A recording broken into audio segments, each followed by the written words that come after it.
Let's talk about different types of angel investors, what drives them, motivates them, and leads them to a decision to invest. When we think about an angel investor, the first thing that comes to mind is an individual who takes a decision on his or her own.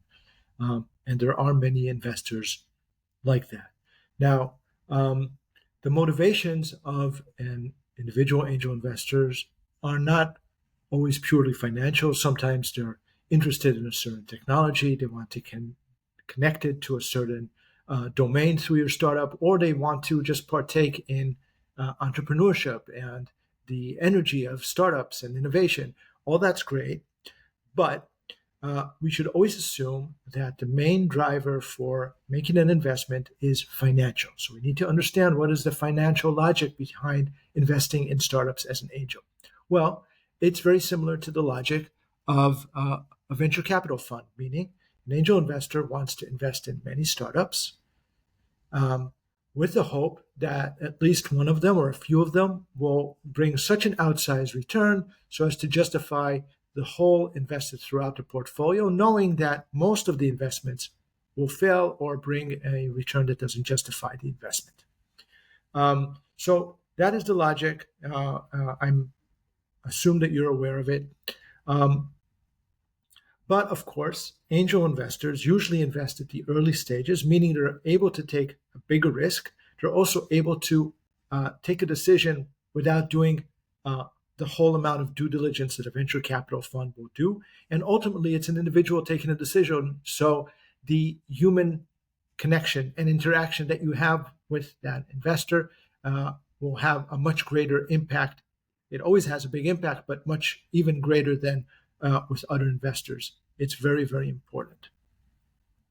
Now, of course, angel investors as individuals come in all variations that human beings come in, the good and the bad.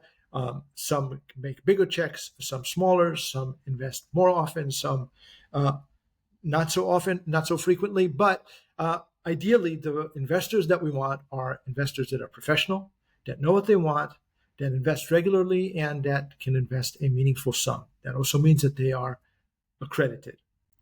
Um, now, that of course means that we would like to avoid reaching out to investors that seem to be not in a position to invest. For instance, maybe they invested in the past, but now they're looking for a job, or maybe they're now leading a new company and their focus is on their current company, so they don't have the capacity or even the bandwidth to invest. We don't want them. And also, we need to be aware of an interesting phenomena in angel investing.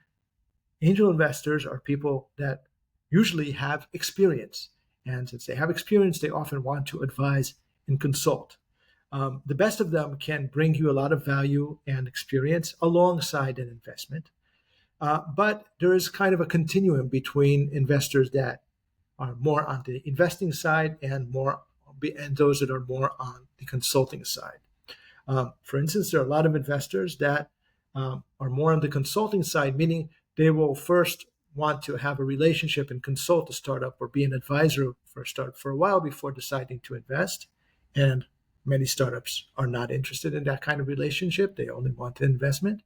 Um, uh, and of course, on the far spectrum of the continuum are fake investors that pretend to be investors only to lure startups and sort of honey trap them into selling them services. Those are, of course, terrible and should be avoided at all costs. And if you feel that you've met an angel investor and they're actually trying to sell you on something that you're not interested in, it's probably a good time to uh, uh, get out of there and move on to the next investor.